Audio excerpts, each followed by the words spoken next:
since I'm pinch hitting for the chair who's supposed to chair, do we have somebody who was taking notes tonight? That's me. Yes. Yes. Yep. So are you going to be able to do that from where you are? Fingers crossed. Yep. I can hear you loud and clear. So as long as nothing goes haywire down here, I should be fine. Good. Let us know if it goes haywire, okay? What happens? Will do. All right. So, we just did our check-in and we're just starting our official meeting. You want the agenda called to order, acceptance of the minutes from January 23rd. And, anybody have any amendments or are we all set? Yes, A couple of little amendments. I wanted to thank Rihanna, I think did the minutes and they were Yes. great. They were things that were hard to understand, but in section 9 for the Energy Advisory Committee, the Sustainability Committee needs one member to also serve on the Energy Advisory Committee. So just to clarify that, it wasn't correct in the minutes. And then in section 4, the section number for our ordinance was changed because the Public Arts Committee got moved in. So we are now section 1.414. So she was referring to a previous document, which is easy to do. I guess that's it.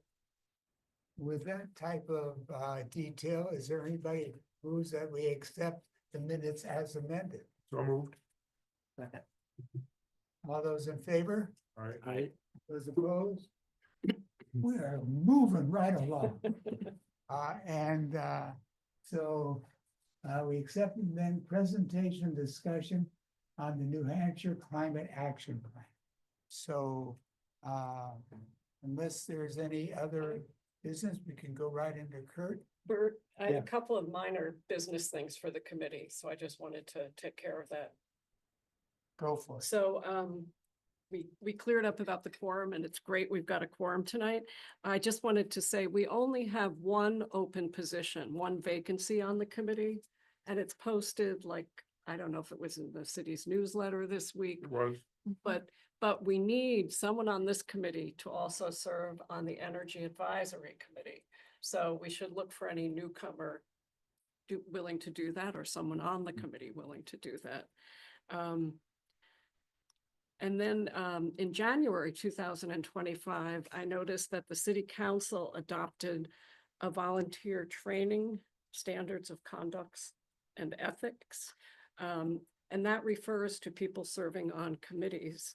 There's also a committee handbook for volunteer members. So I just wanted to call it out to people. It's on the website. And maybe at some meeting, we'll have more time to look at those, but it's worth knowing they're there if you have questions about what it is being a volunteer, whatever. So it was great work. I think, Kate, you were involved. And I can add that the legal department will be reaching out to everyone with individual links so that everybody has an opportunity to go through those things. Oh, great. It just, the legal department's had some illness, so they've been out. And so I think it spells out there, we had discussed a little bit about attendance. And if you can't be here, letting people know, so it's an excused one as opposed to maybe being away on business. So for just my clarification, so when tonight, Who was excused? who was going to facilitate Oh, Tori was gonna. Tori. Yeah. So now would that count as I just need to clarify that. So she called in, she had something come up and she just calling in makes it, Excused. yeah. All right, so just, be clear on that. And before we go any further, just, this isn't a commitment, but is there anybody who's here or listening in who thinks they might like to attend the Energy Committee, which I believe is once a month or twice? Once a month, the Once a first month. Wednesday. The first Wednesday. Is there anybody who's interested in that? This isn't a commitment, just so we know. I might be interested. Okay, so Fred, we'll keep in mind, you can find out It's more. Tuesday in March, just so you know, the fourth. Okay. But normally it's Wednesday. I've been to a couple of the meetings and they're really interesting Hmm. over my head, but really good committee. So Tuesday. Fred, maybe we'll think as I think as that's you what- get more that's what clear, Jennifer said, or we Tuesday. need more information. let's go. Okay, so we've done well. We're all starting under a half hour. Anything else you need or would like from us? Are you ready to go? Ready to go? And Kate, does Kurt need to use the microphone? I don't know if that's what that's. Oh, good Yeah, for the people that. It might be better Oh, if you do sit, if that's okay. is this one on? That could- Is you there- could, or you could use this. Mobile one, huh?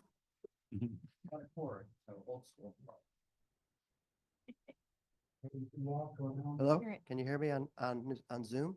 Works great, You can hear me? loud and clear. Yep. Super Can you hear me now? I think it's mainly for these guys and for the recording. Okay. Thanks for having me. My name is Kurt Youngling. I respond to Yingling, but I get the same for as everybody else, if you have to know. My side of the family says Youngling. Here, my main job at DES is community engagement, and for the last year and a half, I've basically been on permanent loan to the folks working on the climate action plan. And the idea is that hopefully I can explain to everybody in New Hampshire what they're doing and what's required by EPA, because this is all done under an EPA grant. We'll get into that. That's the lens we see our work through. But then also try and funnel as much information back into those folks writing it in somewhat of a useful format if we can. So I get to be a fly on a lot of walls is the way I often think about it. And I was talking with Kate beforehand, we can go a couple ways with this. Like I always come with plenty of slides because we do this a lot.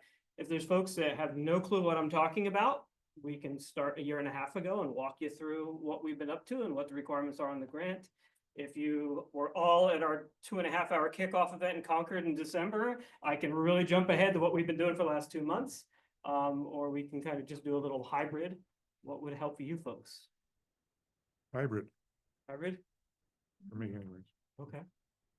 So we'll hit the high points and remind folks of a few things and we can jump ahead. Sometimes I get folks ask for the slides. I can put together some slides. I often like to do a separate set with like active links and things like that. I do have QR codes on it, but also anything you're seeing on here is already on our website, already been shared out. It's from a lot of the events that are already out there. But if it helps for you I often do that for folks. I have a set of slides that work well in presentation mode, but then I put in active links and stuff and it works better as a PDF that they can share with their members. So I'm willing to do that. I do that a lot. You want to be at the front? Sure.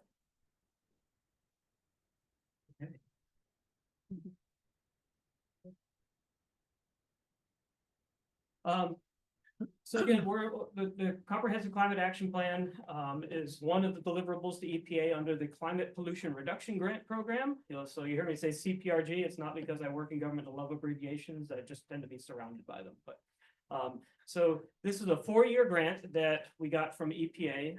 It's a planning grant, so it was non-competitive. Any state or municipality or tribe that wanted one could ask for one. And so New Hampshire was one of those. And so we got it in August of 2023. And there's a couple deliverables, a couple things along the way, but I guess first off is the objectives, because sometimes folks are like, you should do this in the climate action plan, because all they heard was climate action plan. And again, we have to remind them, there's a 78-page guidebook that we pay attention to. If at some point the legislature decides that they want us to write one for New Hampshire outside of this, I'm sure we'd be willing to do that, but right now we're kind of focused on that. But so EPA's objectives, which became our objectives, tackling damaging climate pollution while supporting the creation of good jobs and lowering energy costs. This is part of the Inflation Reduction Act, so you can see a lot of parallels to other programs. Accelerating work to address climate and environmental injustice and empower community-driven solutions. That's part of what led to my position being created. The word community and engagement came up a lot in the guidance of what we wanted to do and EPA wanted to do. And again, main goal is delivering cleaner air and then reducing related co-pollutants. So that said, sometimes we go, like, we were down to Seabrook last year right after a storm, and so everybody's like, I want a seawall with this grant. We're like, for a change, we're actually going after addressing the causes of climate change. I know it's a couple decades too late. But so again, there are some things we can or can't do under the grant, and so we try and explain that out. But there is some wiggle room for co-pollutants and co-benefits, and I'll try and bring those up as we go. But it is really about reducing greenhouse gas emissions and related co-pollutants. So dealing with related flooding coming from these events, not something we can really do that, but we can point to that, some things like that. Just want to let you know kind of what our guardrails are as we work our way forward. So we started August 15th, we got the grant. November, most of us got hired under that grant. And March 1st, the first deliverable was due. So we jumped right into the deep end.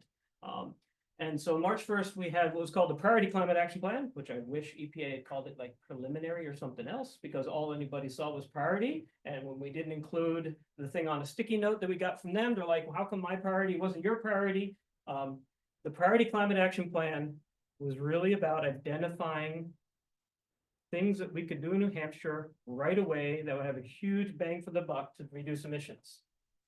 Or another way we thought about it, we had to write that to apply for more money to actually make the changes happen. And so we couldn't apply for an implementation grant unless it was in the PCAP. So it really wasn't about what's a priority. It was, how do we convince EPA that we can lower emissions in the places where we have the most emissions and do it quickly? And then that would set us up for a competitive grant. And so that's really what the PCAP was about. And anything that was in there is still gonna be in the comprehensive one. Right now, we're working on the comprehensive one. That's due in December of this year. And we'll get into that some more. And then when the funding keeps going, we got some more work to kind of see how things are going 2 years after that. So I just wanted to kind of give you an idea of where we started, where we're going. The next one, please. Question, Yeah, was it, in any of this timeline, did you do a carbon inventory? yeah, I'll get into all the components EPA is requiring as we go.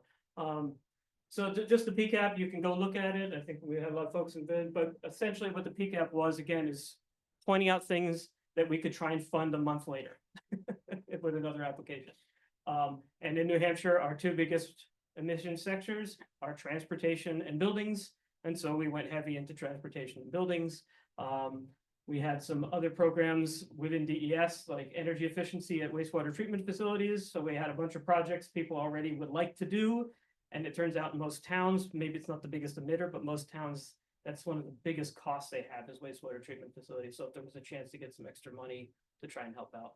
And then we also heard all the way along lines that workforce development was crucial. We don't have the electricians we need to put in all the solar panels people might want to put in. So we put in some money for that. So that was the application we did. And we tried to hedge our bets in this competitive process. We actually were part of 3 applications, one for the state and then 2 multi-state coalitions. And that was us reading the tea leaves where basically EPA said we have this much money to give out, but we'd like to give out only so many grants. They didn't want 10,000 towns in America all asking for $100,000 each because they wanted to read them all in 3 months and make a decision. So if you do the next one, please. And we're happy to say one of the 3 grants we were on did get selected, and that was actually the second biggest award that EPA chose. So just for the numbers, they actually got 300 applications, and they picked 25. They had said they were going to pick around 100. So, but they had, and they had, what did they have? About $4.5 billion they could award. They got requests for $33 billion. So we were glad we got one. The team, I think, would have preferred the state one because we worked so hard on it. It was unique for New Hampshire, but we were glad we got something. Vermont didn't end up with anything because they went their own way, hoping that a single state application instead of a coalition. They read the tea leaves a little differently. But so basically, Maine, New Hampshire, Massachusetts, Connecticut, Rhode Island got together, formed a coalition to try and ramp up the adoption of heat pumps. And so we asked for $500 million, we got $450 million. And the goal there is to really ramp up heat pump adoptions in residences. It's a residential grant. And by heat pump, you mean split heat pump? They could be air source heat pumps, ground source heat pumps, water heaters, heating systems, multifamily, single family. And they're still kind of fleshing out exactly what it's going to look like. Connecticut's the lead on this. So in November, they had their first meeting and signed an agreement with EPA, which is still, as far as we know, going forward. And it's, the idea of this grant is also targeting kind of the distributor side and midstream. So we're not burdening households with trying to figure out another rebate and what the difference is between a tax incentive and a tax credit and a tax this. So the idea is to really get the industry really going in New England. I don't think we have the number on there, but they're hoping for 580,000 heat pumps put in the next 5 years. And there's, so we can go to the next one. This is kind of where we're at right now, though, to give you an idea, because people are like, hey, when can I get one? Because you imagine the EPA announcement came out in July, and I got 5 emails like, hey, I'm thinking of putting a heat pump in my house. How do I get access to this money? And I'm like, you've seen a state function? Try getting 5 states to function. So we were impressed. We got 5 states to put an application together in a month. That was pretty impressive. But so November, the ink was signed on the agreement with between the EPA and the coalition. January, we have an advisory council among the states. And we've got 2 folks in DES that sit on that.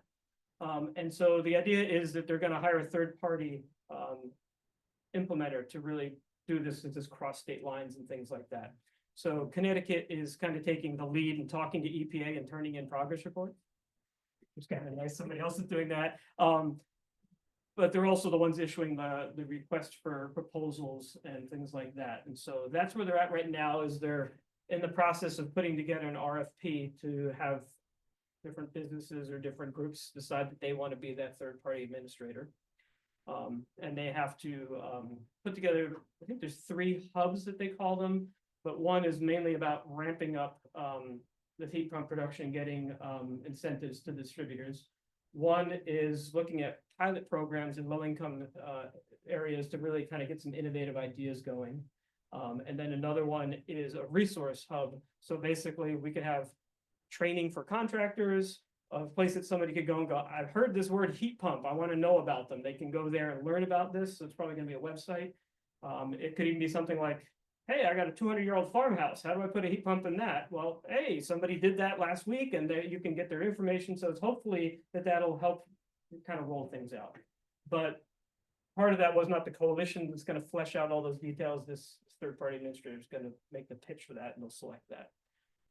The hope is that those hubs, they'll select the person later this spring. The hubs will get going.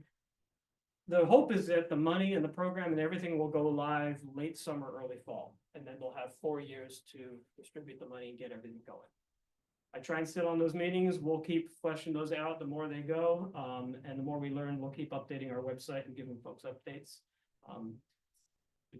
Again, trying to watch 5 states do something, especially not sure if the federal government's going to follow through, has been an interesting process, I may say, but that's going forward. And so it was nice to get something out of this besides just the planning grant. Next one. So back to the planning grant, because that's why we're here, the Comprehensive Climate Action Plan. That's our next deliverable to EPA. So again, wanted to spend a little bit of time just making sure you know what this thing is going to look like, or what we're allowed to do, or what we're supposed to do, all those kind of things. And there's a link to some things that we've created and shared out already. So I guess one thing we could start with is looking at EPA's requirements. I think we had one of these questions, but one thing we need to have is a greenhouse gas inventory, which I kind of think of as where have we been and where are we at as far as emissions go. Then we need to have projections. So if we did this at this rate, where would we be in the near term and the long term, in a state that has no targets in statute? You know, traditionally we hear people talk about 2030 and 2050, and so we can kind of throw that into the models, but we don't have targets that we are locked into in law like some other states. So it's been a little bit interesting. So we have to do some modeling. The team has to do some modeling. And again, we need to have targets for that modeling, but New Hampshire, we're a bit of a challenge for that.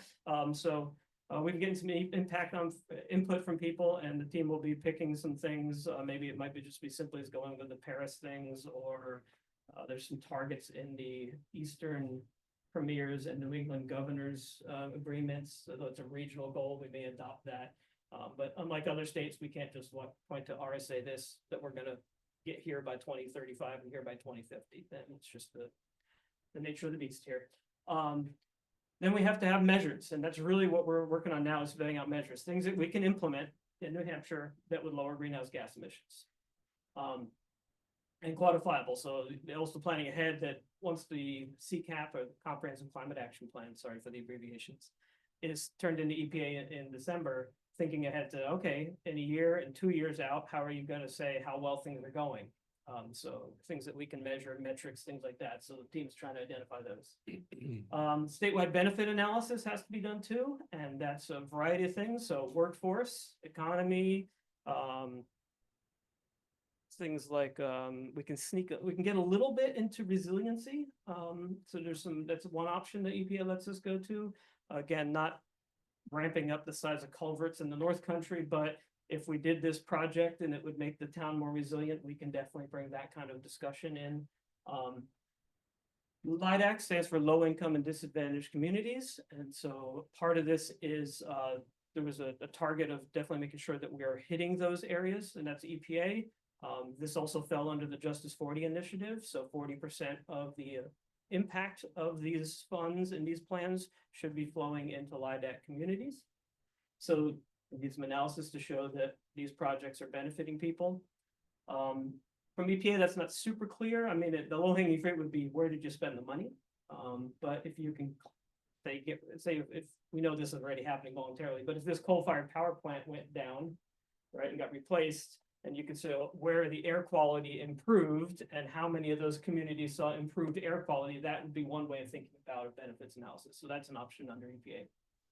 Authority to implement, and this is partially what can we do, and this is also another way of thinking about it, who's responsible. So is this a municipal level project or a state level project?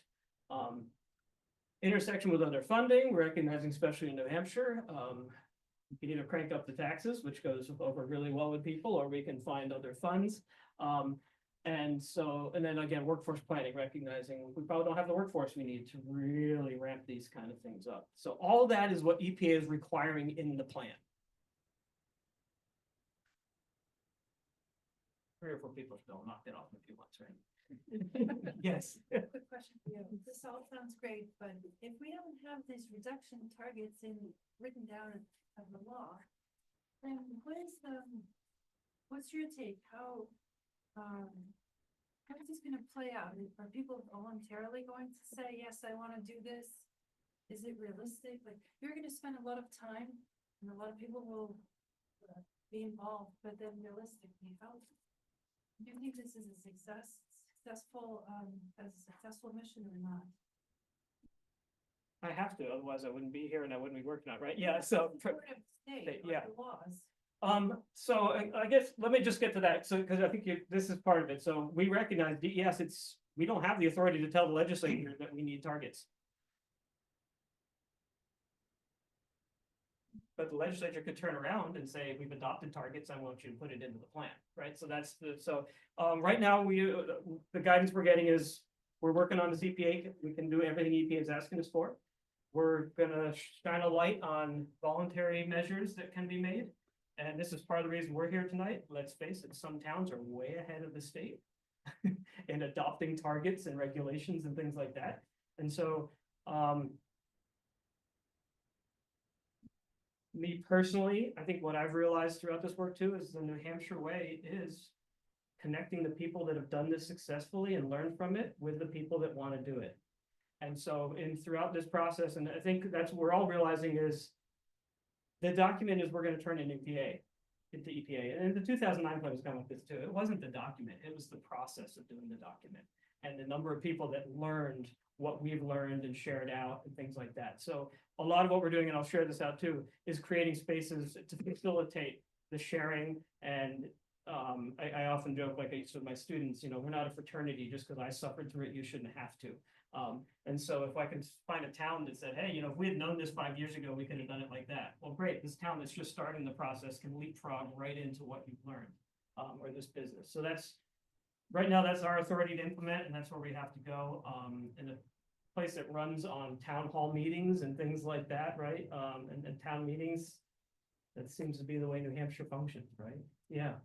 So I know you're looking at scenarios, and the scenarios may be tied to different levels of targets. So let's say when you finish the plan, there may be an aggressive scenario like a Paris target, one level down, New England governors and provincial. But you could have a series with matching the different strategies that it would take.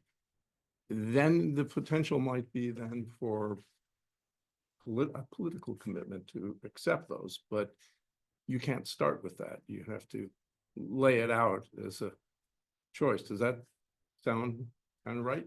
Yeah, and maybe by, again, shining a light on this, connecting all the people that are doing great work with people that want to know how but don't know where to start. And maybe even sharing out, hey, if we did this, here's where we could be. And then people, as I often bluntly say to people, your email can get a lot further going other places in Concord than my desk. So that there may be a political element that's present in the other New England states that's not present here. Right.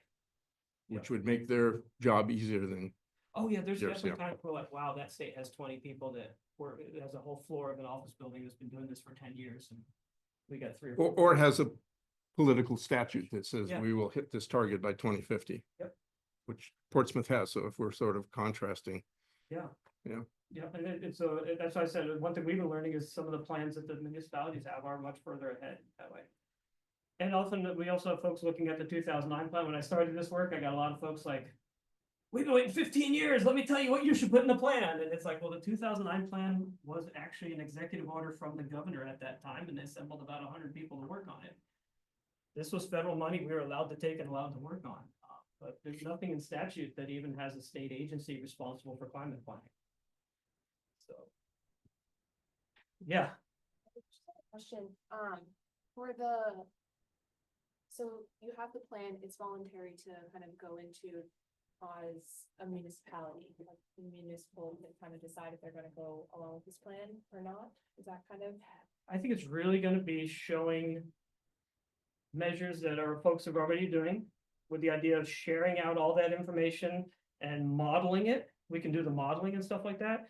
Then maybe we can say, hey, Portsmouth is doing this, and if we could get 5 more towns or 10 more towns to do this by this date, this is where the whole state could end up. And then maybe step back and see another town going, oh, I could be that town, and let's call Portsmouth and see what they did, and that's kind of where we're at right now, I think. And so, And so with that, is there funding that each town would kind of need to go with to have these implementations that they need to find, which might, they might be able to talk to other towns to be able to get that, but they'd have to find their own funding to do those? in a way, yes, but part of what we've been doing is not just researching everybody else's plans we've identified and people sending us more every day, so we can create this database that everybody could access. We've also tried to look at every existing state law that could be related to this to say, what can we do or what we're required to do? We've also we're assembling a giant Excel spreadsheet of every funding source that we can find, and we're getting that from people. So my goal, we call these sandboxes, and I'll talk about them later. I'm sharing them out with everybody. And so my goal is that, again, maybe there'll be appendices in this thing, but I think, just sharing those things out. And so one thing we can do is go around talking to a bunch of people, which means we learn about everybody doing, but also making sure that everything we learn is shared out with the public. And that's definitely a role that we have. And I'll talk about that some more too. So in December, we kind of mapped out what the next year is going to look like. And so we have a process plan and a briefing book to let you know that how we plan to develop the CCAP and all the different ways that people can participate. And we had a big kickoff event in December. Some of you were there, and I appreciate that. We're gonna do some more engagement, kind of like I'm doing now. If somebody calls and said, would you come? I'll come down. I'll talk about what we're doing now. We are doing right now, we're calling them technical input sessions, but we are doing 5 meetings, 2 hours each.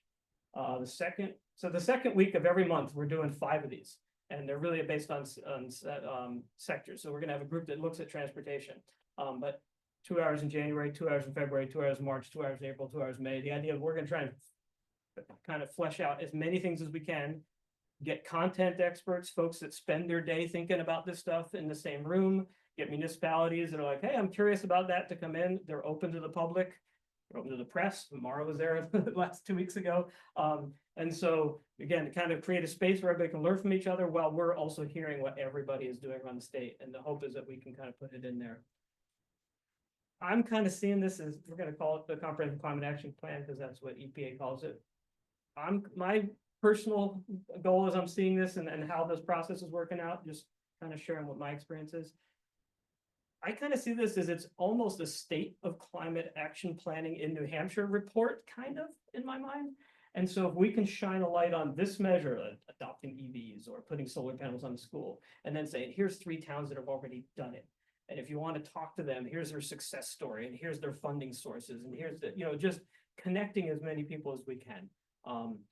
And then we can also do the modeling and say, hey, if we had 10 more schools did this over the next 8 years, here's what it would mean for the state's emissions. And we could also maybe do, talk to the towns and say, hey, it took this much money to do it. It took 5 years to get it going. So that if another town says, I'd like to do this and I need some data to pitch it to my select board, it's there for them. So I kind of see this, I'm hoping that'll be a repository for that kind of stuff. I think that's New Hampshire, at least right now. And so that's, I think, what we're going to try and, that's what we're going to try and do. But we are learning so much stuff, and this thing can only have so many pages. So again, if we can share out all the research we've been doing, that's a goal too, I think, going forward. And then we're going to actually put public drafts, so folks can comment on this before EPA sees it. So I want to spend a little time, if you're okay, a little time walking you through how we plan to do this and all the places you can be involved, and you're doing it tonight. So thanks for that. Actually, you did it in August, because I really enjoyed reading your climate action plan. So let's go to the next one. So one way to think about it is there's a series of steps to do this. We have to identify the measures. And so one way you can do that is to look at all the other climate action plans and sustainability plans and master plans. And so we do have one of our, I call them sandboxes. I have a monster Excel spreadsheet. I think I've got 40 or 50 tabs in it now, of all the other priority climate action plans in New England, and that's state municipalities like Boston and even the tribes. Well, we don't have a federally recognized tribe in New Hampshire, we do in the other states. And so we've got what was a high priority to them, and projects. Again, that was really about the implementation funding. So there's more project than policy side. Then we went through all the municipalities. And so we've got the Portsmouth plan, right? But we've got Keene and Lebanon. Hanover High School's got a climate action. So we grabbed that. Berlin even, has some transportation planning, and the RPCs have been doing regional planning commissions do a lot. So we tried to pull all that in, and every time I talk to somebody, if there's one I don't know about, please share it with us. We'll add it to the pile. And so I think there's over 1,000 different measures in there now that you can sort through in Excel and play around if you want to geek out. And like I said, I'll share it with, it's already out there. But so we started with that, like, hey, how is other people doing this, or what kind of priorities are already out there? And then we started looking at how they cluster, and you could guess half of them, right? Solar and battery storage, EVs, right? And so we kind of saw those and clustering up. So we thought, let's start with that. Then maybe we got some clusters that we're seeing, let's have an evaluation process. And that's where we're at now. We're doing these technical input sessions to sit down with our stakeholders and the municipalities and the content folks and say, hey, what does implementation look like in New Hampshire? But we know it's different than Massachusetts, right? And what could be done in 5 years, 10 years, 20 years? What's probably not even worth doing the analysis on because it ain't gonna happen here. So having those frank discussions with folks. Then what's hopefully gonna come out of that is, again, with a lot of public and stakeholder input, is a list of measures that we should include in the CCAP. Then it'll be reviewed, and then we'll share it out before we go to the EPA. Yeah. With the volume of material you're looking at, I wonder, are you using AI at all? Not me. I haven't gotten there. I don't know if I'd have the time to learn. But right now it's just basically we're kind of grabbing everything and trying to have links so that other people could do it. And we didn't need artificial intelligence because we had some UNH grad students.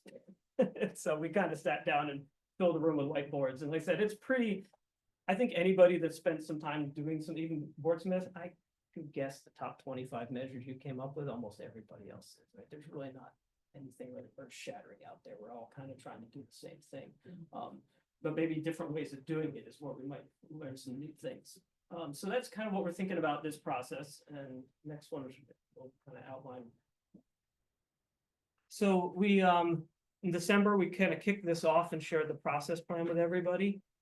Again, right now we're in these 5 groups. So 25 meetings we're doing from January through May, and they are virtual. So anybody from the state can sit in and participate.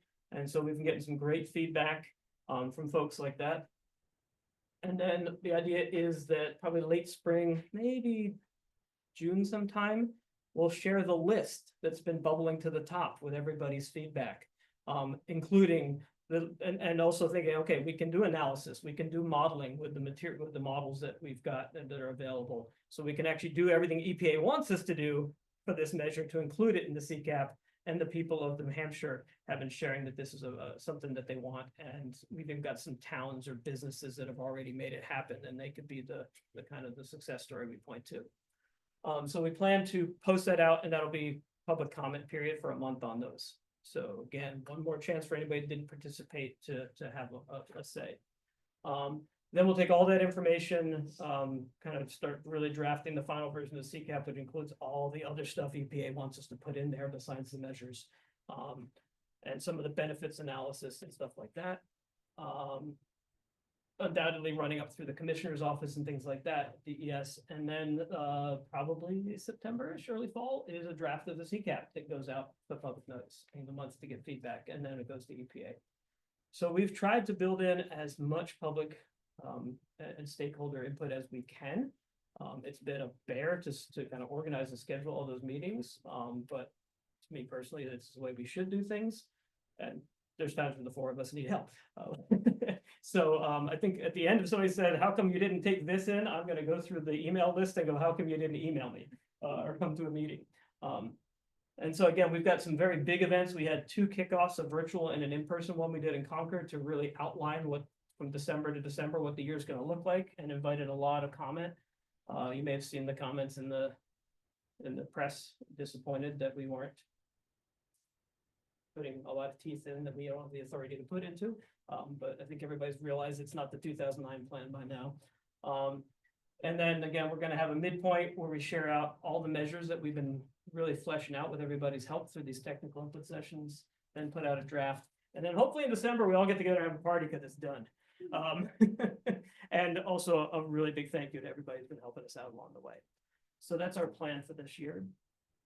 And if folks want more, and I've been telling people if you want me to come to your meeting or your conference, and especially now I've got conferences that I said yes to, and now they're starting to cancel some of them, as you can imagine. So it's been kind of crazy.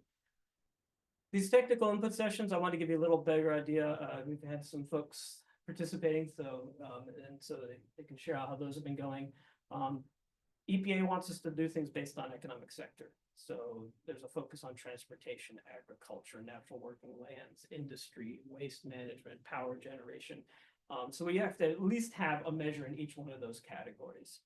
And so what we decided to do is there's 7 basically categories. Some of them combine nicely, and to do 7 meetings in a week would have really wiped us out. So we have kind of 5 groups that we've assembled. Our hope initially was we get a core group that kind of walks through for the 5 months for some continuity, but anybody can pop in and out or just listen. And we're getting 15 to 40 people popping into those Zoom calls for 2 hours, and private citizen, municipal folks, RPCs, sustainability planners, utilities, transfer station operators. We're getting a nice mix. And so that's been good. And we're even doing some targeted ones. It's the New Hampshire Association of Conservation Commissions. We're gonna kind of do one just with them because they asked us to, and so we can really delve into a few really unique things as opposed to the more shotgun approach. So we've been doing that with folks asking that too. So that's kind of, if you want to register, you're welcome. Even though we're 2 meetings in, we'd love to have you. And so that's the process we're going through, and it gives you an idea of some of the things that we've been kind of talking about and plan to talk about. Next, please. I'll just put this up quickly. This is again, we can't just do this as what's popular. Partially because EPA wants the analysis, and so maybe you're really passionate about this, but if we actually run it through the models, not going to do much for New Hampshire. We can choose to include it as a group, but so there's a little bit of that vetting process, and that's what EPA wants us to do. It has to be analytical. It has to have modeling. It's not just a popularity contest. But also we have to think about other things, so economic impacts, besides just the greenhouse gases, public health benefits, LIDAC. So a lot of that's always in the back of our heads as we're having these discussions. And again, that's why this thing is gonna look a lot different than the 2009 plan. The 2009 plan was aspirational, had some great goals. But with this EPA money comes a hell of a lot of analysis and modeling that has to be done as well. Yeah. Looking at that set of measures from a or a sustainability committee, it's a nicely balanced set. I don't really see anything missing from that. In prioritizing, are you monetizing all of those, or you get different multiple measures and you're balancing health benefits against LIDEC benefits? You've got equity and you've got economy. How are you trading off measures, or how are you comparing them? Good question. I'll be honest, I don't think we're there yet. So we're still actually just going through the types of measures with our groups and stuff. So I think what we'll see is in that list of measures that goes out for public comment, would maybe including some of this analysis to go with those, so folks can see it. Again, this is part of the struggle where we're at, is if we had an advisory group established by somebody with the authority to do something like that with a mandate of valuing economic things over this, we would have that clear guidance. But I think just having those measures and looking at them seriously, I think is Yeah. quite strong. Yep. And so it's what the EPA is requiring, so we'll have it in there. If we had to step back, we'd probably mainly go with greenhouse gas abatement. If we are truly about lowering greenhouse gas emissions, but a lot of this is out there. And then back to kind of the two questions of, this is voluntary. Well, maybe all this stuff makes it at the town level or the business level, makes your argument of why your town should do this a little higher, right? Because of some of these other co-benefits. So maybe that's where that implementation is going to happen in New Hampshire. We'll see. It's we'll see. So next one. I also want to share again, we're sharing out everything we've learned. One of the things we did also early on is we talked to the survey center at UNH, and you can read their entire report. So it's a couple of things we contracted with them. We had 2 questions that kind of became part of the omnibus, that thing that they do periodically, with the idea of maybe 2 questions to kind of see where climate change and climate planning, what's the appetite for in the state, and to see maybe through the 4 years how it's changing. Then we also had a standalone survey they did for us with about 25 to 30 questions. As you can imagine, not everybody got all 30, because the question was, do you plan to buy an EV? We tunneled down. If you said no, okay, we'll move on to solar panels or something like that. Again, there's a link there. You can go read. I think it's about 250 pages. They did an incredible deep dive on it. But I want to bring up a couple things up, because as I was reading it the first time, to me, this was kind of the litmus test also for New Hampshire, right? So there's the EPA requirements. There's the passionate folks that wait 15 years, and I've been trying to deal with the damn broke when we got this grant. They're like, this is what you better put in it. So we got the EPA guidance, we got the passion for the 2009 plan, and people waiting 15 years. And then also, there's 2 ways that I've been looking as kind of a reality check for New Hampshire. One of it is watching all the bills that are proposed and which ones actually make it to law. That's kind of almost an informal survey of seeing what folks are interested in and what there's an appetite for. And I'm sure you've all watched that 5 years in a row, this thing went down. You may be passionate about it. It may be a great thing for New Hampshire, but is there an appetite for it? That's just a reality check. So I wanted to share 2 that I thought were really interesting as we were doing our work. So one of the questions we put in there, just up there, just under half of grant stated believe it should be a very high priority to reduce air pollution. Okay, that's a good thing to kind of know, right? Majority is are somewhat concerned about the effects of climate change. Also, we also recognize people have only so much bandwidth. If there's money, some people might be like, why are we talking about greenhouse gas reductions when my town is flooding? They might want to throw that money more at dealing with the effects of climate change than the causes of climate change. So again, just a reality check of what we're working on. But this one I thought was really interesting. We asked, who's responsible for this? So I kind of look at these 2 together. At least there's an appetite for it. So at least we're over half. Somebody's responsible and should be doing something. That's kind of good. But it's interesting if you look at this. Federal government ranked number 1, individuals ranked number 2, municipalities ranked number 3, and who's dead last? State and Concord. Yeah.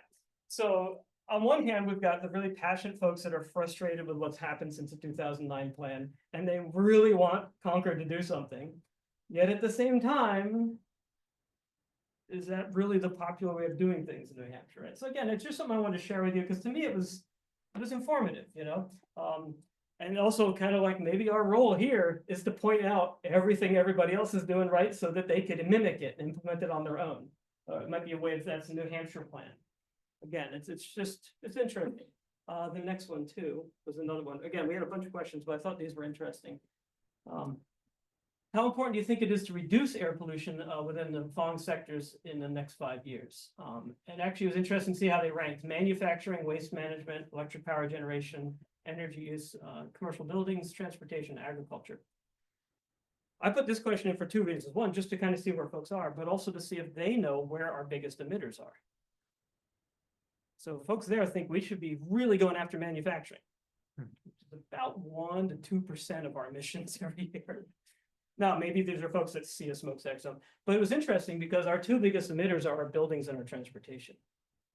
Right, so again, it's just kind of a check of where the public is, where we are, and maybe if we ask this question in the summer of 2026, after the CCAP's out, maybe ideally we get a little different answer because they read the CCAP and realize from our inventory where we're at, right?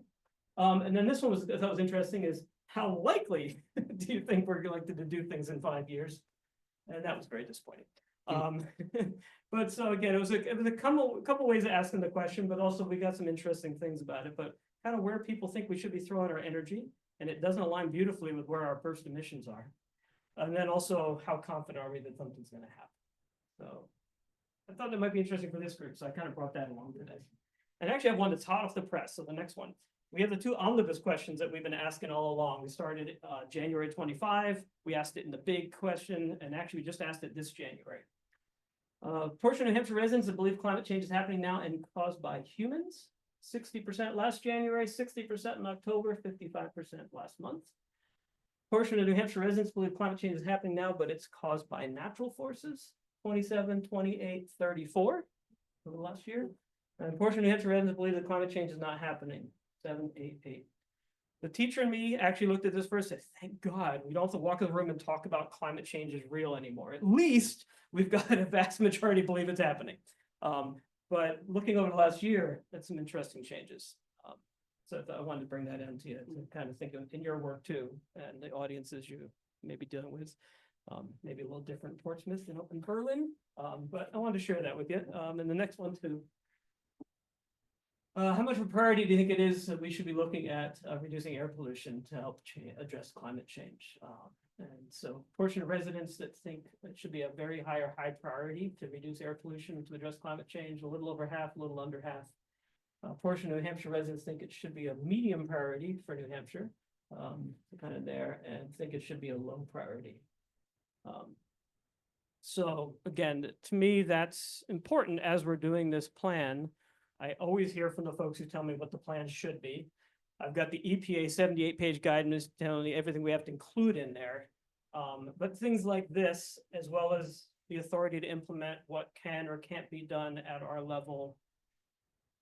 This is all the stuff we've been looking at, and I want to share it out with you all. Okay, so we're sharing out everything as we go. And the one thing I've talked about this a little bit too, the next one.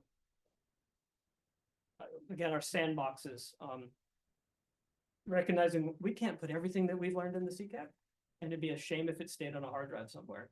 And so I've been working hard to keep these going, and they're living documents, and we're going to keep adding to them. And we've been learning a lot through the technical input session what individual towns and areas are doing, because we, you know, if we're in Concord, we can look at what other state agencies are doing. We can look at what the National Forest is doing. But we might not even know if a small town has its own town forest and what they're doing, or if they've done some studies to estimate carbon sequestration and things like that. It'd be great to know that stuff. So we've got our sandbox that's basically all the plans. I think I stopped going back about 2015, except for the 2009 plan. But so that's out there for folks, and we shared that out, and including all of the comments we've gotten. We have over 200 emails so far, some of which were way to go, some of which are you better include this because it's a priority, some of which includes a 7-page letter from their lawyer telling us all the things we should include in the comprehensive or primary climate action plan. Well, and it's also got all the sticky notes and pieces of paper we picked up with New Hampshire Listens as we've gone around the state doing events. And so this is a monster Excel sheet, but it's there for all of you. I cleaned it up and it is, nothing of that one has notes. Every single one of it is cut and pasted, the language from the email, I pulled the names off. Everyone is cut and pasted from the measures of Berlin's transportation plan. So you can see, we wanted to do this initially, how do people write a measure? What do measures look like in Massachusetts and Maine and things like that? So we wanted to share that out with you. As we kept going, a couple other things we looked at, what's already in statute and what's been proposed. So we think we got all the bills that were proposed in 2024 that could possibly lower emissions. And then everything that's actually in law related to this work. I know the lists are out for the next session. We've been kind of looking at that. I just haven't had a chance to update that one. But I found it interesting, not just to look at what's in statute, but also what's been proposed. To me, it was like a third survey we could do, like, oh, so we should be ramping up EV adoption and banning them from parking garages. It was very interesting to kind of look at the bills that are proposed and see what folks have a passion for. This one is, again, recognizing it's going to take money. And so we've got a spreadsheet with definitely heavy with the IRA and the BIL, but also as many other funding sources. And every time somebody shares one they've learned about through USDA, the one we'd love to flesh out is if there's any private or nonprofits that are trying to fund smaller type projects to ramp those up. So we're adding that. We've got a few state funded programs like the Volkswagen settlement and stuff like that. So there are some state funds in there as well. And again, these are living documents in my mind. Every time we're in a session, somebody says, hey, you should include this. Okay, I'll add it. Because that means some other town might learn from this. And then this is one we're building right now. And this is the idea of examples.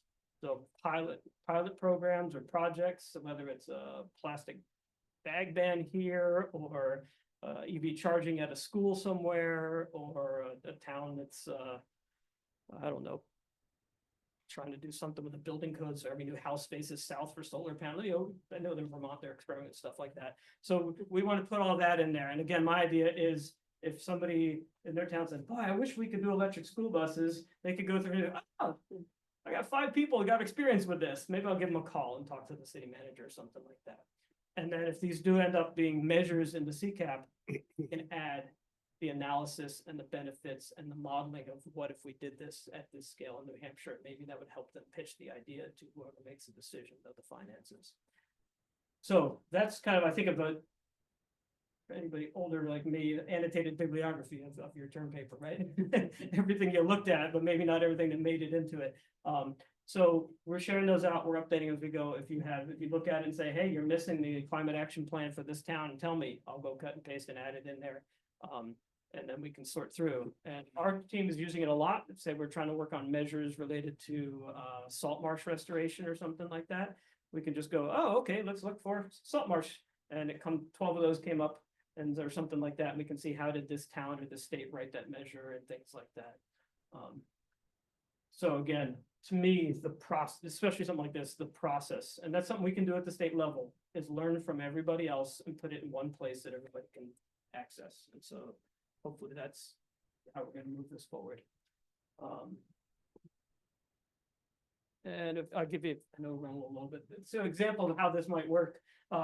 We can take some comments we got in New Hampshire Listens events. We could take some of the emails we've gotten, and those are cut and paste in emails. And we can say, hey, Concord's got a bike plan and DOT's got a highway safety plan and Boston's got some stuff about multimodal. And so we've got a complete streets measure that we're thinking about. We got some things we could still learn, and that's what the technical input sessions are for. And maybe we could look some language of, okay, if we could do this, we could get to that point and do some modeling. And so maybe we end up with a measure about expanding complete street programs. And we can then tell our analysis folks to do some analysis. And what if 5 towns did this in the next 5 years and 20 towns did it in the next 15 years? Where would that get us and things like that? So that's how we're using this information. But again, we wanted to share it out with everybody also in its pseudo raw form.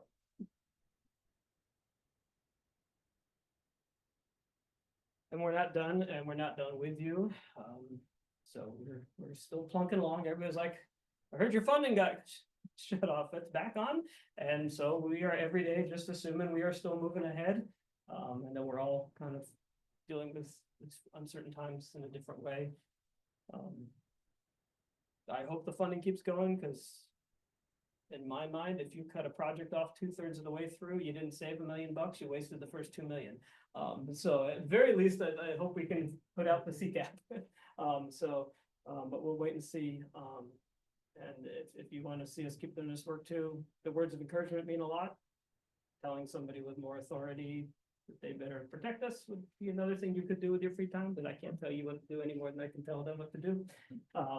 But if you want to get involved, we've got a website, and part of the idea of the website, we've really fleshed it out over the last couple of months, is to be this history lesson I've given you tonight. So somebody could go there and explore links to everything I've talked about, copies of every application we sent to EPA, every document we put out there, all the suggestions we've got. And New Hampshire Listens is handling a lot of our big engagement events. They're kind of running the Zoom on the sessions, and they're handling a lot of the registration and sharing those out. So definitely go to their website, and if you bump into them at UNH, give them a shout out, because they are awesome people.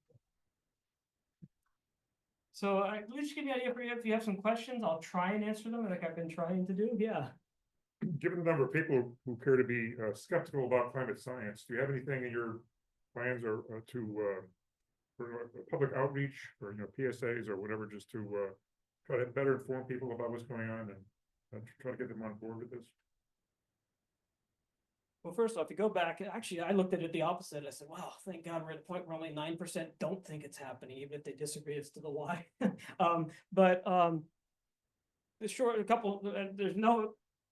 We've started this process with climate change is happening, and if you're in the room, you want to do something about it. We're not walking to the meetings like I did in my classes 20 years ago, trying to convince them. So thankfully, I haven't had too much of that, but I don't do any of my presentations thinking I have to get you on board with this. We're hitting the ground running, and if you're coming with us, there's no money in the grant or anything for that. Again, if the legislature or somebody decided that the state agency should be teaching people about climate change, I'm sure we would be willing to do that. Like I said, there's nothing in statute that gives any state agency that directs them to teach about climate change or talk about climate change or do anything about climate change. And so, we kind of go along like, we took the federal money, we'll do what the feds allow us to do. I do hear that from time to time, that there's definitely an education outreach component. I see that maybe the last 2 years of the grant would be getting more into what does a CCAP mean for you, and going into different communities and saying, here's a part of it that you could learn from or how you could use it. I do get that sometimes. I can give just a couple sticky notes like, we got to get climate change into the high school curriculum. Because, yeah, but this is enough right now. I don't know. Trying to navigate that level of government could be a challenge. But so I hear that a lot. Right now, though, it's not on. Like I said, I think we're coming at it from it's happening. We want to do something about it.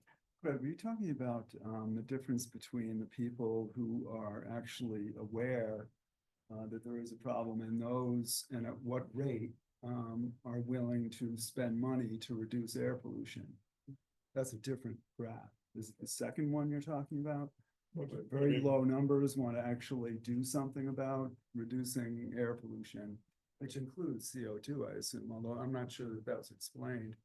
It's all greenhouse gases, so CO2 and methane are the two we often think of, but the fluorocarbons, nitrous oxides, sulfur dioxide, all those things, we can actually be part of this. So anything that's a greenhouse gas can be part of this.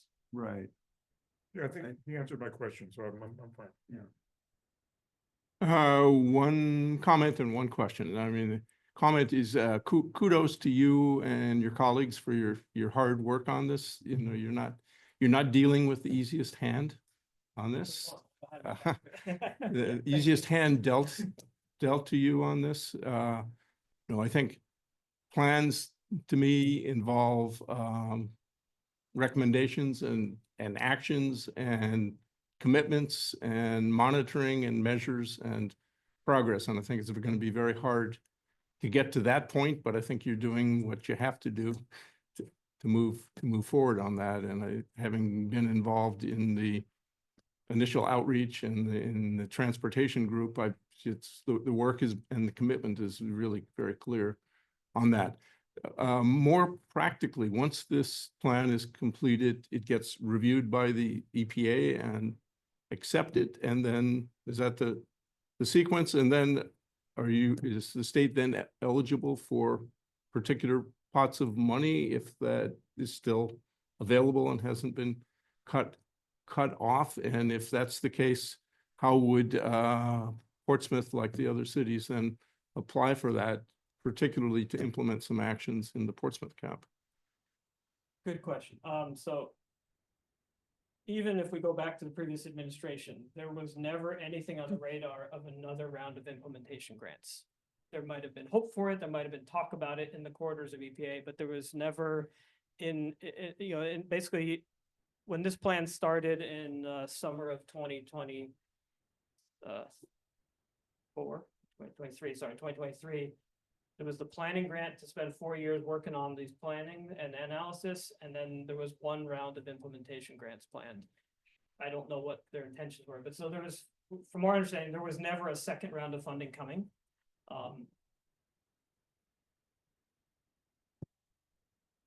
So yeah, basically the funding ended, the funding to make this happen. That's why the idea of leveraging other federal funding, and that's why we really did that deep dive of, okay, if we can point out, just to get an example, because we want to know about electric school buses. Well, somewhere else in the Inflation Reduction Act was several rounds of electric school bus funding. So that was why we wanted to really recognize all the other funding sources, so we could say to a town or a business or something like, hey, you want to put solar panels on your roof? We've already found that there's this program that has matching funds and that kind of stuff.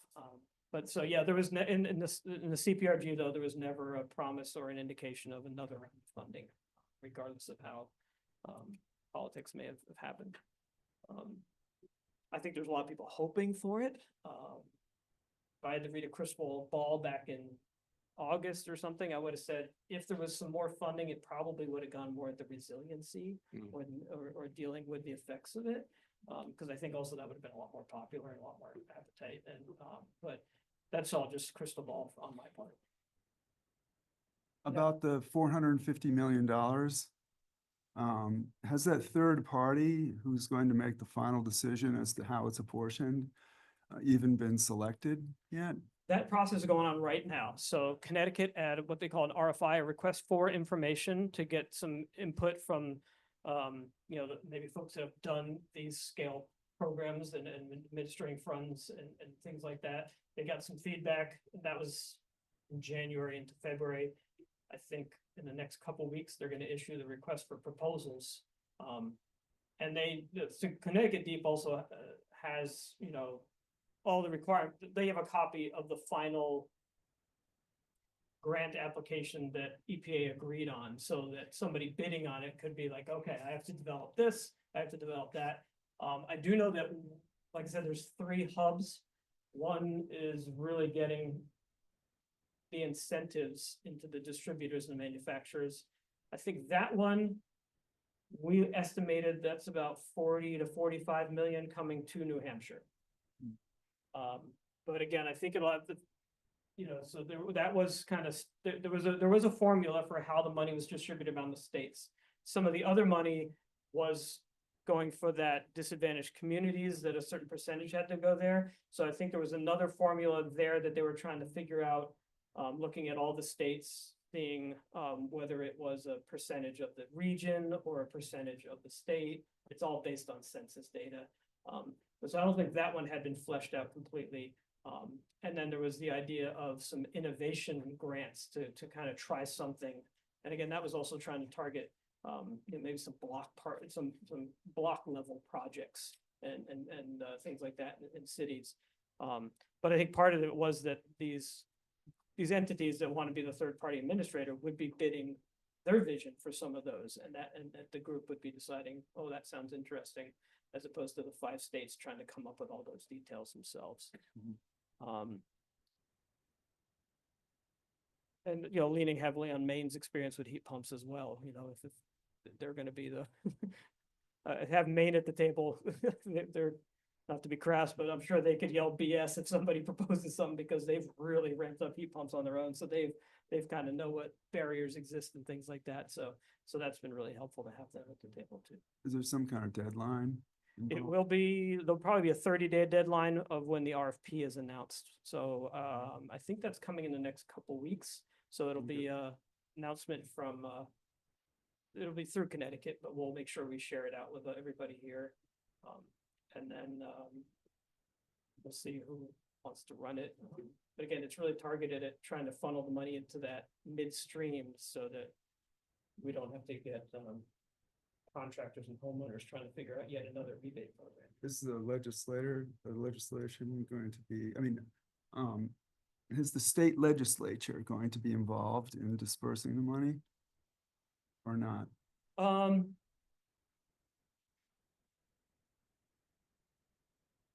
I think they're still kind of figuring some of this out. So if it all flows to the third-party administrator, they will be the ones distributing the funds, tracking it, reporting it, letting them know this much money went to homes, you know, to the units purchased in New Hampshire, this much money went to units purchased in Massachusetts, something like that.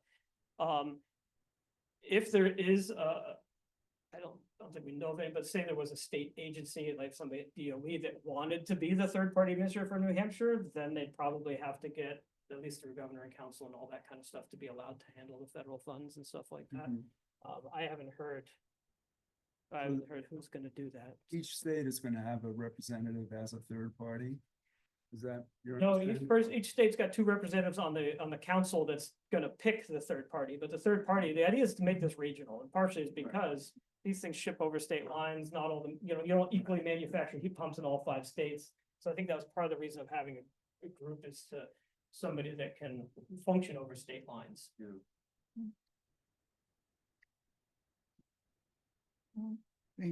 think we're about at the time.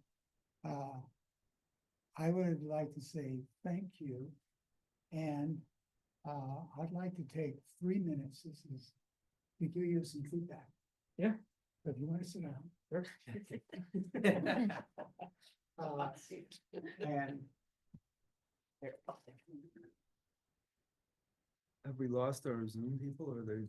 Might up? still be kicking around. yeah. I There's think we're still- Peterson. I'm still here. Some feedback. I really appreciate what you're doing. I think sustainability is a messy business. And I would just like each of us to just, what are you taking away from this tonight? This is a huge fire hose of information coming at some of us. And so what is it that we're taking away? And I don't know what I'm gonna say, but I'm gonna keep it to maybe 15, 20 seconds. Take 30 seconds to see what comes up, if anything, you can pass. What would you like to say you're taking away from this?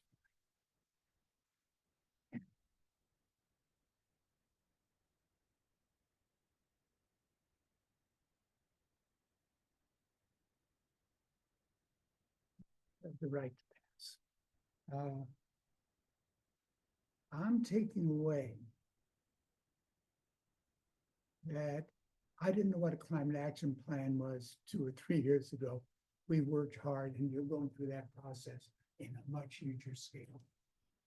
And you're saying to me, education, modeling, and encouraging each other, people to see what others have done is a powerful way to move forward. I'd like us to be one of the people to help do that as part of this messy process. And say your name when you get it. Good. Okay. Portsmouth mentor, got I'm Kate. I'm taking away a lot of things, but I think one of the big things that you've really highlighted too is the power that the community and the municipalities have. And especially talking to your legislators. And when you mentioned the sandboxes and all the information sharing, that is such an incredible tool that I almost wish we had kept all of our sticky notes and all our little things from our outreach groups and the sustainability fair and all the different conversations we've had with people. So I'm excited to contribute, but also see that Excel sheet. Yeah. I'm Peter. Yeah, I think it's amazing that you're going forward with this when you don't have the support of or the active support of the legislature. It sounds like was done because we wanted to get federal funds and we're heading that way. And I'm glad that you endeavored and got a team together, even though it's a small team. And if you need to set targets, we have targets. You can use our targets. Feel free. And I think if you took all the targets of the different plans around the state and averaged them, then you'd have targets. You don't have to reinvent the wheel. And that is probably what we'll do. And again, the targets are not us stating what New Hampshire's targets are, but if we're gonna throw something into the model saying, hey, based on Portsmouth and Keene, we're gonna do this. Some legitimacy. And we can Yeah. run the numbers now. Yep. Yes. Right. Yep. At least you can move ahead. Yep. Yeah. Yeah, I guess I would look at this as the glass is half full rather than half empty. And that you're doing what you need to be doing to get off to a good start. And it's information, it's clearinghouse, it's education, it's tools for advocacy, maybe for others. But I think you're up against some pretty hard political reality. And I would hope to see a range of targets from business as usual to really aggressive. You don't have to own the targets, just to show what's involved with each of those. And then that will set the groundwork maybe for doing the next thing eventually. Before Kate, names in the back. Bill. of your- No, yeah, Bill, I was going for the names in the back. Yeah. My name is Dragan. I actually want to repeat what was just said. In spite of everything that's happening in a big political picture, we're gonna keep pushing, we're gonna keep believing and keep the effort going. And this is part of it. Thank you. And I'm Anka. I just want to say thank you for everything you were doing. This is an amazing body of work. And I'm so grateful that we have such qualified people and scientists and teachers leading this effort. I didn't know any of this, but my takeaway is that in addition to what we're doing here locally, we should also double down our efforts to speak up to our elected representatives in Concord and tell them someone needs to enforce all of these measures, because without that enforcement, this is just talk. And also, in addition to that, community outreach, because people need to know about what you're doing and also speak up. And I'm sure there's a lot of passionate people who can put their energy together and move the needle at least a little bit. Thank you. Kate, thank you so much. My takeaway is that we need to find a way to express the monetary benefit of these measures to our legislatures so they see, because where they do not see the greenhouse gas reduction benefit, the monetary benefit might be enough to get them to move the needle in the same way that Texas has on solar. I'm John, and much has been said, I suppose, about the lack of leadership at the state level in a state like New Hampshire. It depends more on a bottom-up approach. And I think one of the beauties of the bottom-up approach, and it shows here, is that the state seems, if the state is represented well by our presenter here, as though they're very open-minded and willing to take on new information continuously. And I appreciate that. Thanks. Yeah. I'm Tyler. Kate just nailed it. The financials on heat pump thing especially, it's 30 to 50% savings. I just installed one. I'm gonna install another one now that I know the money's coming. The money talks. The money makes policy. It's amazing. Good. Thank you for being here. I'm very encouraged that this is happening, and I like the approach. Nancy, thank you very much. I'm fascinated. A lot of this is new to me, and I think it's so important, the work that you're doing in the EPA. And I think since I represent the school department, and we do have an active group at Portsmouth High School, our sustainability committee, you know, educating our youth to kind of take over. As all of us pass on, you know, I think that's a priority. That should be a priority too. But thank you very much. Josh, I had two takeaways. One was the poll numbers going in the wrong direction.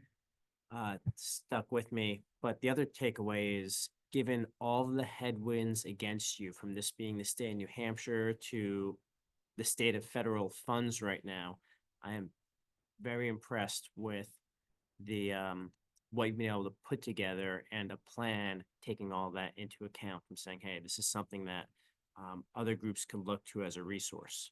I think the best you can do, and you're doing a very good job at that. And similar to what Josh just said with the, like, the work you have done in a state that does not want to provide funding for a lot of these initiatives. And when I can feel like a little grim about those things, it's really inspiring to see the work that you're doing. One of the other takeaways that I thought was probably similar to what Annika had said was who's not being reached, you know, who's not coming to the table to do these initiatives, and how do you reach them? Hi, I'm Effie, and thank you. It was really great seeing this. My takeaway, I just can't wait to get in the sandbox. It just sounds great. Thank you. I love all the tabs. Jess? Hi, I'm Jess. I think a lot of my takeaways have already been said. I would also like to thank you, Kurt, for all the work you're doing. I feel like I want to bang the waste management drum a little harder. And also invite you to the sustainability fair, even though you have a very tight schedule. I was there last year. We'll see if we can come again this year, so. I remember, I was grateful that you made it last year, so thank you. So let's see, Kay, are you there? Then we'll go to Kristen. Are you there? I am, yes, thank you. I just want to say I'm actually heartened to hear about the number of people who are still willing to work on this with the uphill battles that we have in front of us on all fronts. And I'm talking about not just New Hampshire, but all the other states in this region that you're working with. You know, grassroots gets things done, and it's just really heartening to hear that there's that many people at the table still. So thank you for that.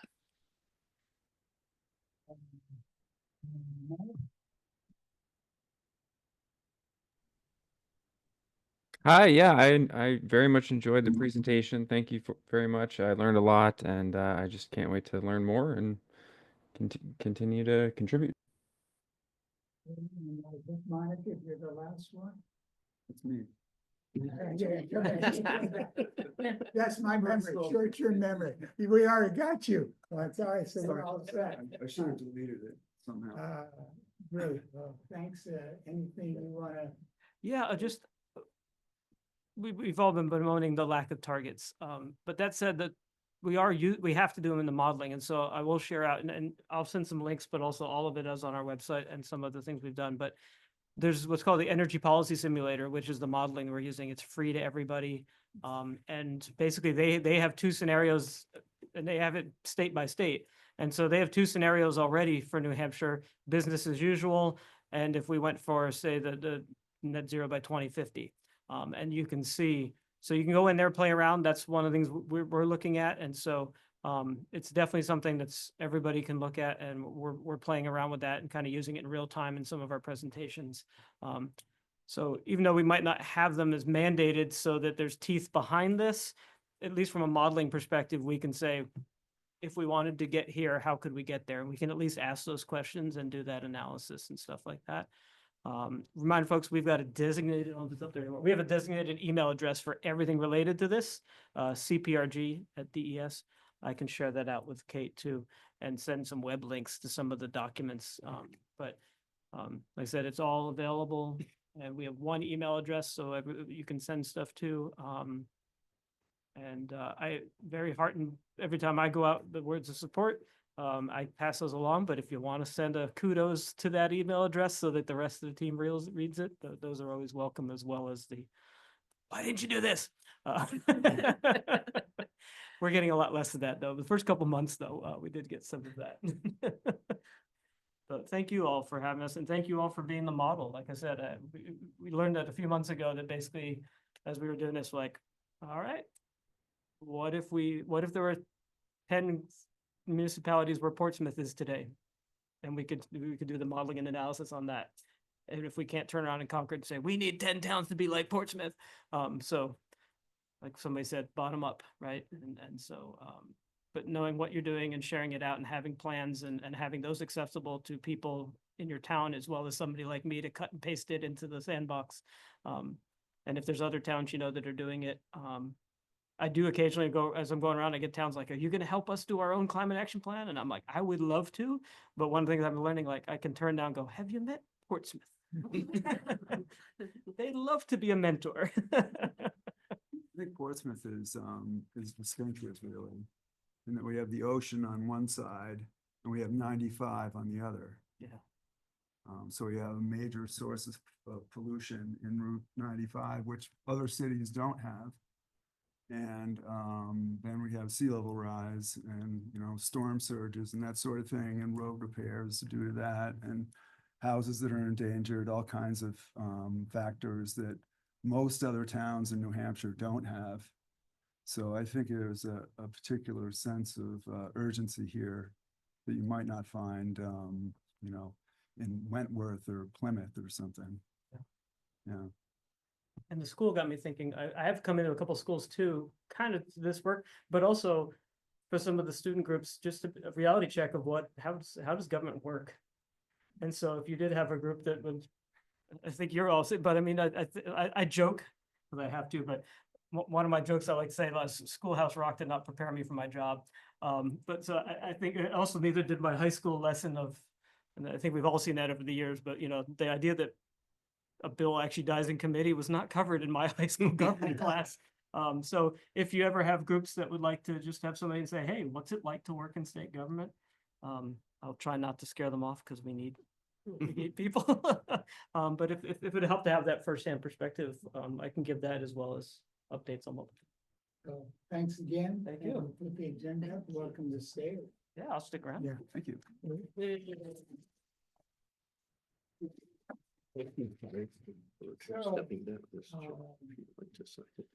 did the presentation, rules and procedure review. I think, Effie mentioned that in the beginning, that we might go more into it. Did you want to say anything more about that? Well, we have the rules and procedures from the legal department and Kate. And then I had a number of comments on them, so the committee wanted to go through them. So you all received a copy with comments, but I don't know what process we should use to do this. I mean, does the committee really want to go through this paragraph by paragraph? I think we should make a decision rather soon. I gather that rules and procedures are being written for a number of committees at this point. But I thought it was really important enough for us to get this right. You know, we first heard about the rules and procedures back, I think this summer, and got a draft version maybe in the fall, but we weren't supposed to do revisions till we got a better copy from the legal department, which was late in the year, I think December. So this has been months going, but it's fairly recent for this committee's work. And we have a lot of new committee members, so I think it's important for everybody to feel like they're included in the process, and what you think of all this is important.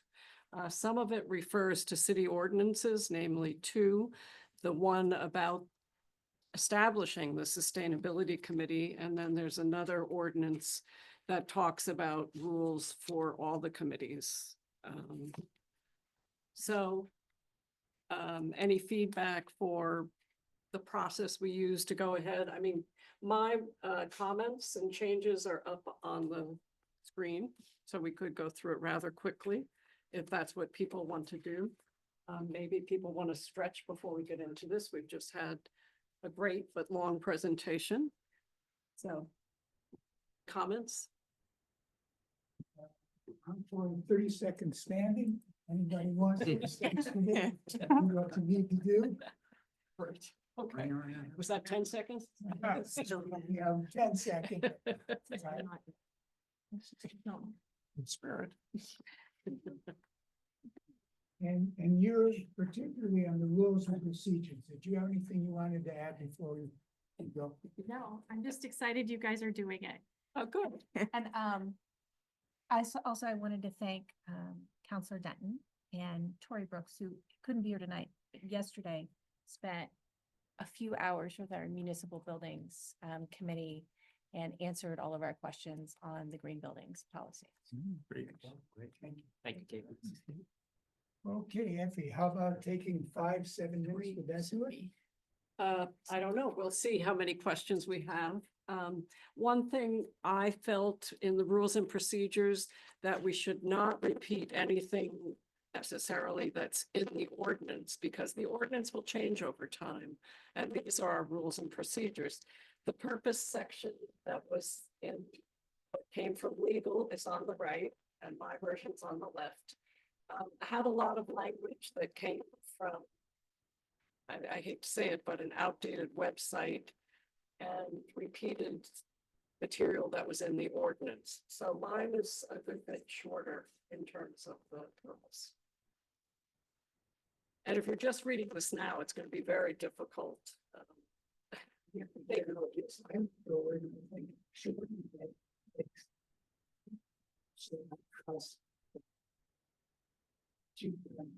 okay, this one.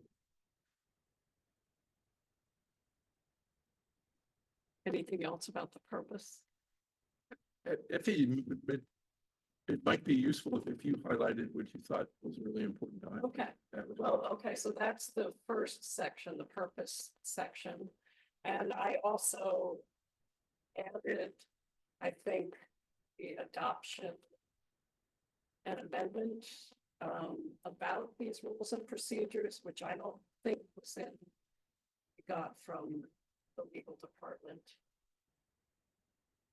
I think the definitions section is fairly similar. Oops, there it is. Because I felt it was important to have a definition for sustainability, and we've used this one before, one from the UN. So that's referred to in both of the documents. It looks like that's the same. Administration.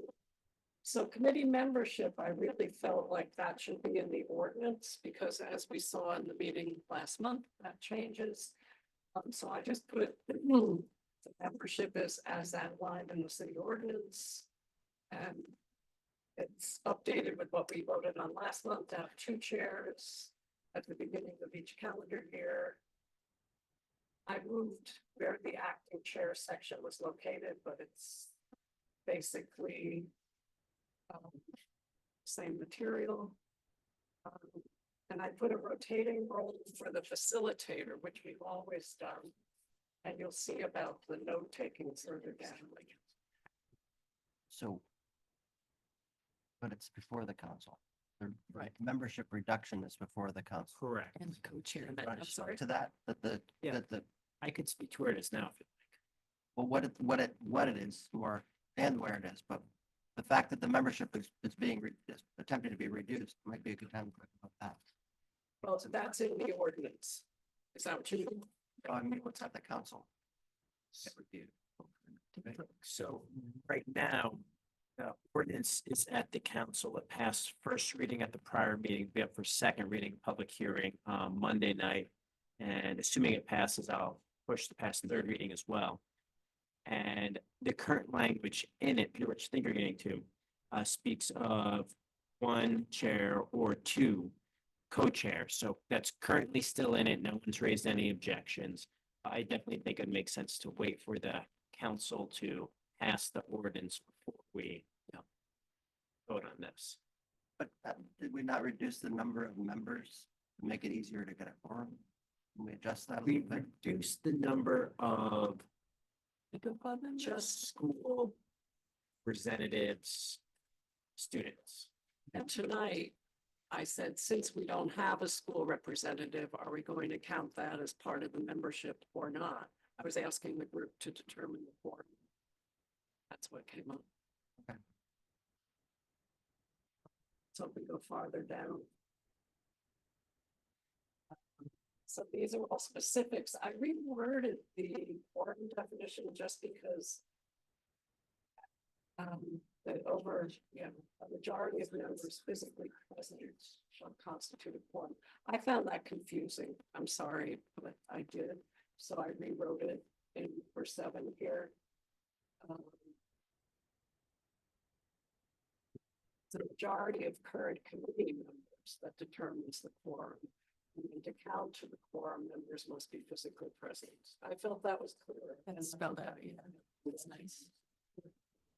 And then, I think this is pretty similar, regular meetings, special meetings. I do have a copy with all the revision marks, but going through it is hell. And that refers, the attendance refers to the other ordinance that governs commissions, boards, and committees. And then we talked a lot about minutes at the last meeting. That's of the meeting, but we do have these video recordings that are publicly available. And I asked that the city staff take the minutes, as I understand other standing committees do have city staff doing it. And the minutes we're talking about are what we call the skinny minutes. It was like a table that was distributed with the attachments for the meeting. So it's very short. It's not, I feel it's not an onerous burden we're passing off to city staff, but I guess I would object to that one. As the one who has to oversee people doing that's, we have a lot of other responsibilities, and it's, like you said, it's not a huge responsibility to take minutes. yeah. My reason wanting the city staff to do it is too, I think all the other standing committees have city staff doing it. I can only think of committees that have volunteers doing minutes, but the main reason is because then we get consistent minutes. I've been on the committee a couple of years, and really having different note takers every month. Some are punctual and very specific, and some don't understand really what's happening, don't capture it as well, whereas city staff are here every month. So I There think is that's but there is a important. recording of every meeting. So if you really want to know what happened at the meeting, you can go watch a recording. I was just gonna make that point. The YouTube probably And I video. think it's a good experience for members to have to invest in that time to write the minutes and provide them in person. If you want, I agree with you. I think on principle, only the city manager should be assigning things to city staff to do versus committees. Yeah. Assigning them more. Well, how do other committees have city staff doing minutes? Even like trees and greenery? I mean, it's not. And I think it's usually customary of how the committee has progressed, and some committees get assigned to the city manager. This committee's always had their minutes done by the committee But itself. we became a standing committee. We changed from being a Yeah, ribbon committee. But it's the so same committee, it's that's- the same process, same goals, and the same. I think a lot of things have changed, but I don't make this decision. So if other committee members have thoughts about this. This I think is a really important topic. Because the process that we get at it. And I don't want to hold people to that, just- So I think this. Table this.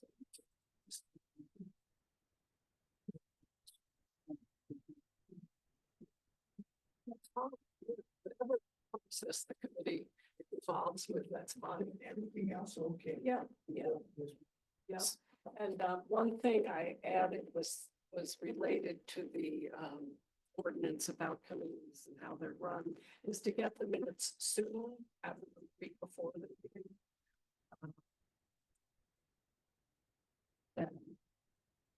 Oh, yeah, but the skinny minutes that we talked about before, So all the elements that need to be in there. So, right, that whole section. That whole section. Yeah, Other okay. than that, is everybody else agree with the rest? Should probably just go through a little bit more, but it's, Okay, we're almost done. Okay, we're almost done. okay, yeah, So, about voting and then, or including members who aren't physically present if there is a quorum of members. I just changed where that was, but it's there. And then compliance with New Hampshire's right to know law. I added the phrase, although a meeting may take place, because we had a number of meetings where we didn't have a quorum. So I wanted to specify that. We can go farther down. I think we're near the. I added the guidelines. Oh, no, that's there. Sorry, you just, I think we might want to change the word meeting, because the meeting has a definition. You know, maybe a gathering may take place or something like that, because it's not actually a meeting. I see. Yeah. It's not, if it doesn't have a quorum, it's not actually a considered meeting a under meeting. state law, yeah. Yeah, So so, we might want to just say the group can gather, but they okay, can't make any decisions. great, And it's been noticed, so you're not breaking any rules. great, okay, It's better than just, you know, accidentally meeting and then having. great. But yeah, just maybe change the word meeting to something different. Yeah. My suggestion. And I think this is parallel to what's on the legal side. This is Question on that is there any consequence to not having a meeting? Or it could be, we have 3 meetings a year, I'm gonna show up at these things. It's mainly about whether the business of the committee can get done. So if there's certain things that need to get done and they can't get done because they can't get a quorum, then that will be the consequence. But I can't think of any state law problem with it. You know, you just couldn't get a quorum, so you couldn't vote on anything officially. Okay, thank you. Maybe we'll get a consensus of that group and then bring that consensus to the next meeting when you have a quorum and say, here, we have a quorum, we talked about this. What do you guys think? Let's vote. So, that's the 2 sets of rules and procedures. I know we're gonna put aside the section on minutes and make the change that Peter mentioned about meeting. Good job. Thank you. Thanks for your work on it, Effie. Sure.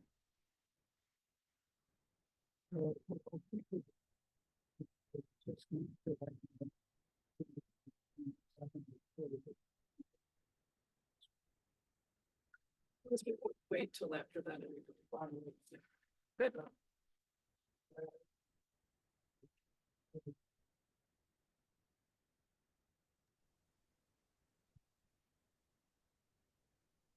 Just thinking we need a process, because if that's happening April 7th, which I feel might be a little bit early for the group. I think it would be early, because we only have one meeting beforehand, next meeting. Right. To get ready for presentation the following week. I think it should be, can it be delayed or are Yeah, you locked definitely into delay that? it. We can do it later on. So, Let's move that. Is everybody okay with moving that out to the next meeting? 2. Move it 2 months. I guess that's up to Josh and the challenges of scheduling. well, I definitely agree about moving, not having the conversation tonight, because we're not going to be doing the presentation in April. And Where see,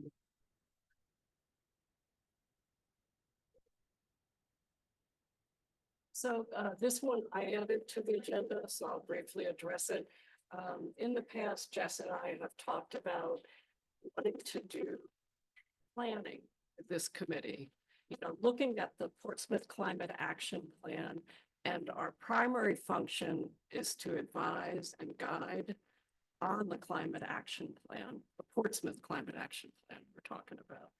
And, you know, we have a lot of new members. So I want to make sure everybody's comfortable with the climate action plan. They know where to find it. You can go to the planning department reports, it's there. And I would say, I have a request of the committee. If everyone would look through the report, the implementation roadmap is chapter 4. And just go through, and for next month, to look at and just pick out 1 or 2 actions that really motivate you and think about in 1 or 2 years, which actions you like to look back on having accomplished or made progress towards achieving. And I have a couple of examples, and it's funny because they overlap with Kurt's talk. But one that sang to me is working with the school department to electrify the school bus fleet. Now in Portsmouth, it's under contract, so it's not as easy as it first sounds. Another one is incorporating carbon emissions as evaluative criteria for capital planning and department operating budgets, which I would really love. I know Bill and I have talked about this for years. Another one would be working with the Department of Public Works to map corridors in Portsmouth because of extreme heat. But there are all kinds of things in the plan. You mentioned your interest in waste, and some people have an interest in water specifically, or schools. So you pick out what seems to you, and I thought at the next meeting, you could just pick a few priorities among those and really focus on things for the year ahead. And Jess and I will be talking. Adding to that, I say particularly focus on what it would take to move forward to implement practically. Right. So I was thinking, like, we had last year, the climate action plan came out very close to when capital plan proposals had to be in. And it was great. We had a reprieve, so we got some extra time to put some proposals in. This year we have lead time. So we're looking at the capital improvement plan because some of the things in the cap need capital. And we're also looking at this year, doing a master plan for the city. So how many things in the cap need to be in the master plan? And there's other committees like the Housing Committee or Trees and Greenery, Energy Advisory Committee, all these committees that we'll be working with on the climate action plan. So really multiplying our effect. That would be, so we got some really good agenda items for next week. Right. And we would have facilitating that. I know Tori said she probably will be pretty busy until spring, so she didn't want to be bumped to facilitating next month either. Next week, 7/24. Wait a minute. Second that motion. Right here.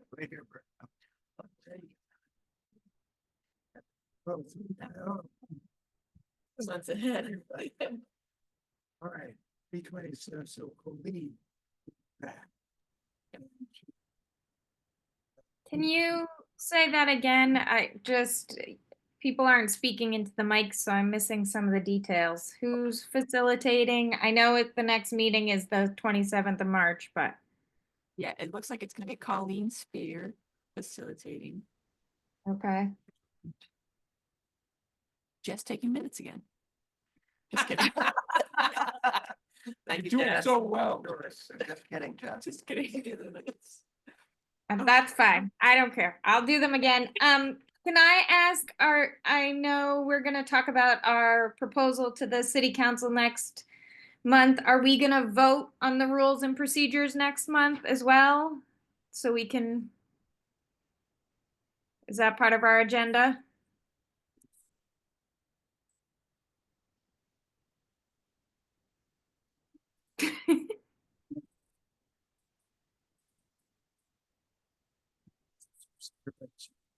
Might not be here. Maybe leave that open to see who shows up. Yeah. Okay, so, but that's sort of the tentative plan, to have a final review and hopefully vote? Yes? Yes. Okay. So, set the actual meeting. All right. Officially take off the camera. So we can save the next